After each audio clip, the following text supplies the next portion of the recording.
একটা কথা বলছিলেন ডাবের কথা, অনেক সময় প্রচলিত আছে যে ডেঙ্গু হলে ডাব খেতে হবে, এটা কি আসলে কতটা সত্যি বা মিথ?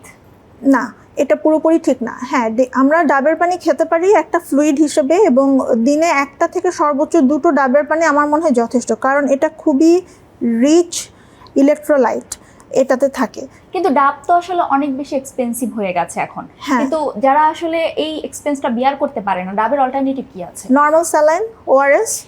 এবং ডাব আসলে খাওয়াটা খেতেই হবে ব্যাপারটা সেরকম নয় আসলে। পাবলিক হেলথ ভাষায় বলছে, এবং ক্লিনিক্যাল মেডিসিনও সেভাবে প্র্যাকটিস যারা করছে তারাও বলছে ডাব খেতে হবে, ডাব খেলেই আমাদের অনেক বেশি মানে খুবই র্যাপিড চেঞ্জ হবে, ব্যাপারটা না। অতিরিক্ত ডাব খাওয়ার ফলে কিন্তু এরকমও হয় পটাশিয়াম লেভেল অনেক বেড়ে যায়, যেটা আমাদের হার্টের উপর সরাসরি কাজ করে, ফলে এটা হিতে বিপরীত হয়। সুতরাং ওই ডাবের উপর থেকে আমি যে কারণে এই প্রসঙ্গটা আনলাম, আমাদের কিছু মিথ আছে, ভুল ধারণা আছে, ওখান থেকে যদি বেরিয়ে আসা যায়।